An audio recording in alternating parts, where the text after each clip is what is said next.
So, what if you don't like drinking large quantities of water, or maybe you're something about water is too hard on your stomach to have large quantities? How do you stay hydrated so that you um, aren't dehydrated, basically? Because it's so important for your body function to take in enough liquid. And so there are a variety of ways to do this.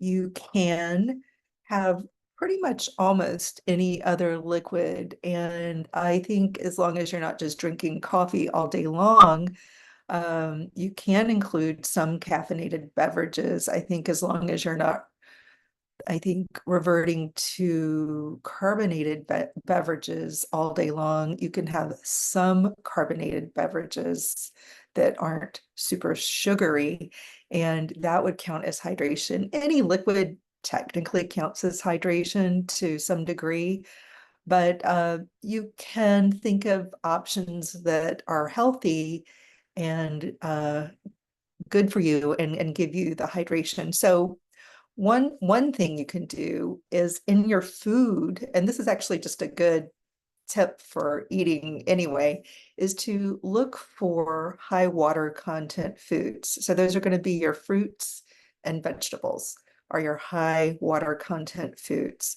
So that's one way to get more hydration in. If it's hard for you to drink a lot of water. And I know a lot of people who say they just can't or they don't want to. They don't like water or it sits heavy and weird in their stomachs. And I'm one of those. Actually like water, but I can't drink loads and loads of it. It doesn't always feel good.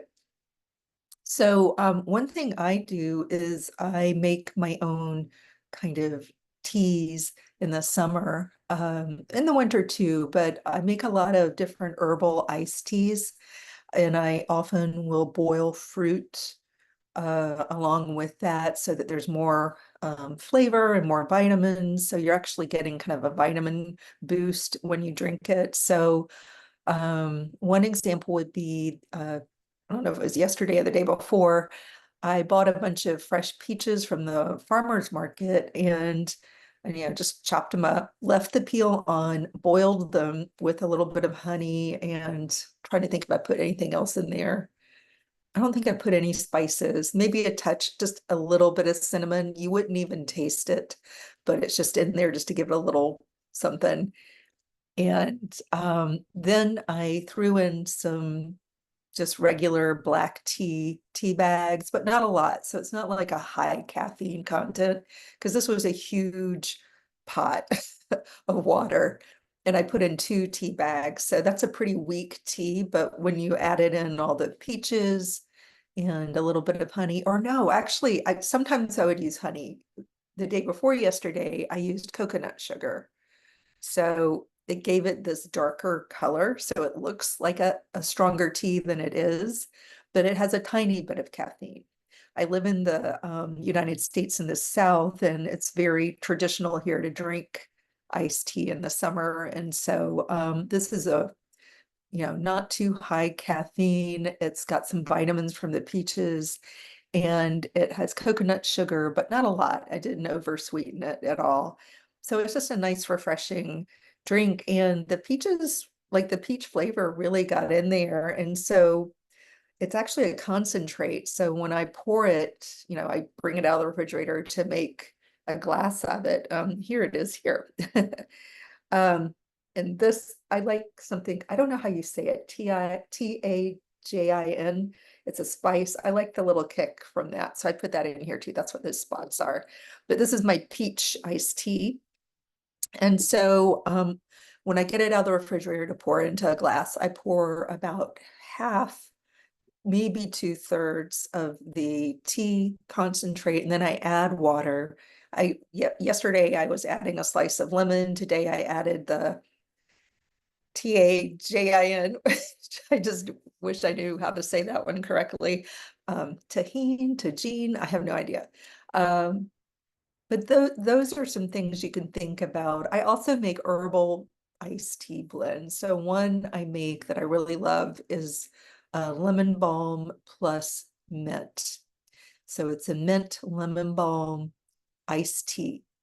And I use just a little bit of honey. I'm trying to think if I add any. Oh, I add lime to that. You could add lemon, but I actually like the lime. And so I let it really marinate overnight with the tea bags and the lime. So it's a very powerful, like I said, kind of concentrated tea. And sometimes I'll add water to that when I'm putting it in a glass to drink so that it's a little lighter. So another thing you can do in addition to that is you could just juice berries. You can either juice them or you can boil them like I sometimes do, and then use that as a concentrate and add water or sparkling water, or add it to a tea. So these are just some ways that I will add hydration in so that I'm not worried about having like a gallon of water that I have to get down each day. I'll throw in one more thing you can do is to have the cold summer soups like gazpacho. Gazpacho and cold cucumber soup are nice savory ways to get in a bunch of vitamins and also stay hydrated. So I hope this helps.